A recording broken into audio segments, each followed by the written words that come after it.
Hi ඔන්න ඉතින් ඔයාලට අදත් මම රීඩින් එකක් අරගෙන ඇවිත් තියෙනවා. මේ රීඩින් එකෙන් අපි බලන්නේ ඔයාගේ රිලේෂන්ෂිප් එකේ මේ වෙනකොට ඔයාගේ රිලේෂන්ෂිප් එක ඇතුලේ මොනවාම හරි ප්‍රශ්නයක් තියෙනවා නම් ඔයාලා දෙන්නා අමනාප වෙලා ඉන්නවා නම් අන්න ඒකට ඒ කියන්නේ ඔයාගේ රිලේෂන්ෂිප් එකේ මේ වෙනකොට තියෙන ප්‍රශ්නය ඉස්සරහට කොහොම වෙයිද විසඳෙයිද මොනවාද වෙන්නේ කියන එක තමයි මේ රීඩින් එකෙන් බලන්නේ අද. ඉතින් බලමු ඔයාලට වෙනද වගේම ෆයිල්ස් තුනක් මෙතන ස්ක්‍රීන් එකේ පේන තියෙනවා ABC කියලා. ඉතින් මේ ෆයිල්ස් තුනෙන් ඔයාගේ වැඩියෙන්ම හිත යන ෆයිල් එක මුලින්ම සිලෙක්ට් කරගන්න. ඒ සිලෙක්ට් කරගෙන ඒ ෆයිල් එකට අදාළ රීඩින් එක මේ වීඩියෝ එකේ ඉස්සරහට තියෙනවා. ඉතින් ඔයා මුලින්ම සිලෙක්ට් කරගෙන ෆයිල් එකක් ඔයා රීඩින් එක ඉස්සරහට බලන්න වීඩියෝ එකේ. එහෙනම් මුලින්ම ෆයිල් එකක් සිලෙක්ට් කරගෙන ඉන්න.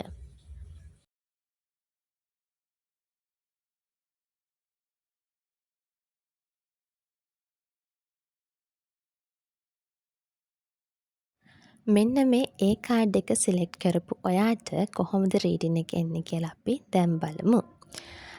මේ කාඩ් එක සිලෙක්ට් කරපු ඔයාට තියෙන රිලේෂන්ෂිප් එක ටිකක් කොයි වෙලේ බැලුවත් හැම වෙලාවෙම ප්‍රශ්න තියෙනවා වගේ රිලේෂන්ෂිප් එකක් තමයි පෙන්නුම් කරන්නේ.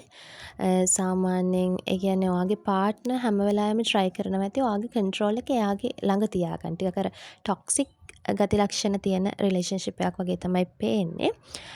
දැන්ට වුණත් ඔයාලට ප්‍රශ්න ඇති වෙලා තියෙන සමහරට ඔයාගේ පාර්ට්නර් ඔයාගේ කන්ට්‍රෝල් එක එයා ළඟ තියාගන්න try කරනවා. ඒ වගේ ඔයා මොනවා හරි කැමති දෙයක් කරන්න ගියත් ඒක හරියන්නේ නැහැ. අර ඒ වගේ ඔයා පොඩ්ඩක් හරි අඩියක් හරි ඉස්සරහට තියෙනකොට සමහරක් තැන්වලදී එයා අකමැති ඇති. එතකොට එයාගේ මට්ටමින් ඔයාව තියාගන්න, එතකොට ඔයාගේ කන්ට්‍රෝල් එක සම්පූර්ණයෙන්ම එයා ළඟ තියාගන්න එයා හැම වෙලාවෙම උත්සාහ කරනවා. අන්න ඒ නිසා තමයි ගොඩක් වෙලාවට ඔයාලා දෙන්න අතර තියෙන රිලේෂන්ෂිප් එකේදී ගොඩක් ප්‍රශ්න ඇති වෙන්නේ. ඉතින් සමහර විට ගොඩක් වෙලාවට ඒ කියන්නේ ඇති වෙන ප්‍රශ්නත් විසඳනව නෙමෙයි, ඒ ප්‍රශ්න වලින්ම තව ප්‍රශ්න ඇතිවීමක් තමයි පෙන්වන්නේ. ඉතින් ඔයාලා පොඩ්ඩක් බලන්න. මොකද මෙහෙම ඉස්සරහට රිලේෂන්ෂිප් එක ගිහිල්ලා දැන්ට තියෙන ප්‍රශ්නේ තුල වුණත් ඔයාලගේ දෙන්නගෙන් එක්කෙනෙක් අනිවාර්යෙන් ඩිසිෂන් එකක් ගොඩක් වෙලාවට ගන්න ඉඩ තියෙනවා මේ රිලේෂන්ෂිප් එක ඉස්සරහට කන්ටිනියු කරනවද කියලා. ඉතින් ඔයාට ගත්තොත් මේ වෙලාවේදී මේ වගේ ටොක්සික් කෙනෙක් එක්ක ඉන්නවට වඩා ඔයාට ඉස්සරහට ගොඩක් හොඳ ඔපචුනිටිස් එන්න තියෙනවා. ඉතින් ඒ විදිහට මූව් ඔන් වෙන්න පුළුවන් නම් හොඳයි. මොකද ප්‍රශ්නය විසඳ ගන්න පොඩ්ඩක් අමාරු ගතියක් තමයි පෙන්වන්නේ. මොකද ඔයාට ඩෙවිල් කාඩ් එකත් ඇවිල්ලා තියෙනවා. ඉතින් පොඩ්ඩක් බලන්න මොනවද ඔයාට ඉස්සරහට කරන්න පුළුවන් කියලා. කොහොමද ඔයාට ඉස්සරහට හොඳ ඔපචුනිටිස් ඔයාගේ ලයිෆ් එක බිල්ඩ් අප් කරගෙන යන්න එන ඔපචුනිටිස් එන්න ඉඩ තියෙනවා. ඉතින් ඒ දේවල් එක්ක ඉස්සරහට යනවද කොහොමද කියලා ඉතින් ඔයාගේ පැත්තෙන් ඔයා හිතලා තීරණයක් ගන්න. මෙන්න මේ B කාඩ් එක සිලෙක්ට් කරපු ඔයාට එන රීඩින් එක අපි දැන් බලමු.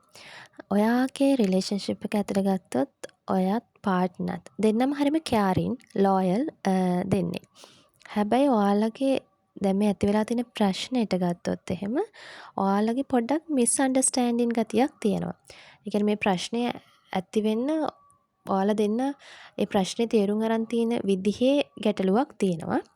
ඒ වගේම තමයි ඔයාලා දෙන්න කියන්නේ කොච්චර කෑරින් කොච්චර ලෝයල් වුණත් සමහරක් දේවල් ජීවිතේ ප්‍රැක්ටිකලි කරන්න යද්දී එතනදී ඔයගලන්ගේ මැචුවර් නැති ගතියක් තියෙනවා. සමහරක් වෙලාවට ඔයාලා වගේ අනිත් අය කියලා හිතනවා. අන්න ඒ හින්දා ප්‍රශ්න ඇති වෙන්න ඉඩකඩ තියෙනවා. මොකද ඔයාලා දෙන්න ලෝයල් කෑරින් වුණාට ඒ කියන්නේ ඔයාලා බාහිර සමාජයත් එක්ක ගැටෙද්දී ඔයාලට ඇති වෙන ප්‍රශ්න හැන්ඩල් කරගන්න අමාරු ගතියක් තියෙනවා.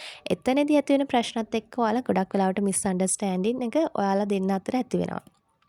ඉතින් ඔයා මුලින්ම බලන්න මේක කියන්නේ ඔයාලා දෙන්නගේට මේ ප්‍රශ්නය සාමාන්‍ය විදිහට ඉස්සරහට විසඳගෙන ඉස්සරහට යන්න පුළුවන්. ඔයාලා දෙන්න අතර තියෙන මේ රිලේෂන්ෂිප් එක හරිම හොඳ ට්‍රස්ට් එකක් කියන දෙයක්. ඉතින් දැන්ට ඇතුළත තියෙන පොඩි ප්‍රශ්නයක්. ඉතින් ඒක ඔයාලා ඉස්සරහට හැමින් සැරේ විසඳගෙන ඉස්සරහට යන බවක් තමයි පෙන්වුම් කරන්නේ. ඉතින් පොඩ්ඩක් ප්‍රශ්නයක් දිහා බලනකොට ඔයාලට කියන්න තියෙන්නේ ඒක හරි ප්‍රැක්ටිකල් විදිහට බලන්න. ඒ කියන්නේ ඔයාලා වගේ නෙවෙයි සමහරක් මිනිස්සු ඒ කියන්නේ හරි කියන්නේ මැචුවර්ඩ් විදිහට ප්‍රශ්න දිහා බලලා ඔයාලා දෙන්න කතා කරලා ඔයාලා දෙන්නම තීරණයකට ඇවිල්ලා ප්‍රශ්න විසඳ ගන්න උත්සාහ කරන්න. නැත්නම් ඔයාලගේ රිලේෂන්ෂිප් එක සාමාන්‍ය විදිහට හොඳින් ගත කරන්න පුළුවන් රිලේෂන්ෂිප් එකක් තියෙන්නේ. ප්‍රශ්නේ ඔයාලා කොහොමත් ඉස්සරහට විසඳිලා යනවා. ඒක නිසා බය වෙන්නේ නැතුව ඔයාලා දෙන කතා කරලා ඒ ප්‍රශ්නෙට ගන්න පුළුවන් සොලියුෂන්ස් බලලා ඉස්සරහට යන්න කියලා තමයි ඔයාලට මේ කාඩ් එක සිලෙක්ට් කරපු ඔයාලට කියන්න තියෙන්නේ. මෙන්න මේ C කාඩ් එක සිලෙක්ට් කරපු ඔයාට එන රීඩින් එක කොහොමද කියලා අපි දැන් බලමු. මේ C කාඩ් එක සිලෙක්ට් කරපු ඔයාට මේ වෙද්දී ඔයාලගේ රිලේෂන්ෂිප් එකේ ඇති වෙලා තියෙන ප්‍රශ්නේ විසඳෙන ගමන් තියෙන්නේ. ඉතින් මේ හැමදේම හොඳ විදියට විසඳිලා යනවා ඔයාලගේ ප්‍රශ්න සියල්ල.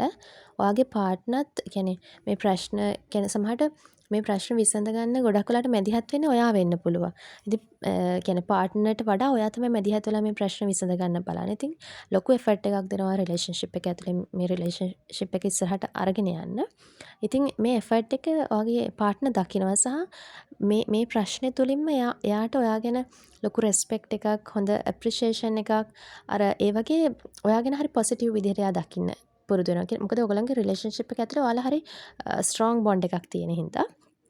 ඉතින් ගත්තොත් එහෙම ඔයාලගේ ප්‍රශ්න බය වෙන්න එපා. ඉස්සරහට විසඳිලා හැමදේම බැලන්ස් වෙලා ඔයාලගේ රිලේෂන්ෂිප් එක ස්ටේබල් වෙන කාලයක් තමයි ඉස්සරහට එන්නේ. ඉතින් මේ ටික අල්ලගෙන ඉන්න. ඒ වගේම තමයි ඔයාලට මේ ප්‍රශ්නය තුලින් ඔයාලට සාමාන්‍ය රිලේෂන්ෂිප් එකේ පොඩක් ෆයිනෑන්ෂල් සයිඩ් එකකින් ඔපචුනිටිස් අර ඒ වගේ ඒ කියන්නේ ඔයාලගේ රිලේෂන්ෂිප් එකට අවශ්‍ය ඉස්සරහට යන්න අවශ්‍ය ලොන්ග් ටර්ම් ප්ලෑන්ස් අන්න ඒ වගේ පැත්තටත් පොඩ්ඩක් ඔය ප්‍රශ්න ඇතුළෙන්ම ඔයාලට ඔපචුනිටිස් එන්න ඉඩ තියෙනවා. ඉතින් පොඩ්ඩක් අවධානයෙන් බලන්න. එන ඔපචුනිටිස් මග අරගන්න එපා. දෙන්නත් එක්කම මේ ප්‍රශ්න විසඳ ගන්න ගමන් ඉස්සරහට ඔයාලගේ ලයිෆ් එකට ගන්න එන්න තියෙන ඔපචුනිටිස් උත් අරගෙන ලයිෆ් එක ඉස්සරහට යන ඔයාලගේ දැනට තියෙන ප්‍රශ්න අනිවාර්යයෙන්ම 90ක් විතරම විසඳිලා ගිහිල්ලා ඔයාලගේ මේ රිලේෂන්ෂිප් එක හරිම ස්ට්‍රෝංලි ස්ටේබල් තත්වයකට පත් වෙනවා. බය වෙන්නේ නැතුව ඔයාලගේ රිලේෂන්ෂිප් එකේ මේ තියෙන මේ අමාරු කාලය අල්ලගෙන යන්න කියලා තමයි කියන්නේ. ඒ හැමදේම හොඳින් ඉක්මනින්ම විසඳෙනවා. ඉතින් ඔයාලට මේ වගේ තව වීඩියෝස් රීඩින්ස් බලන්න ඕනේ නම් මගේ YouTube channel එක subscribe කරන්න, TikTok එකත් follow කරන්න, මගේ FB page එකත් follow කරන්න.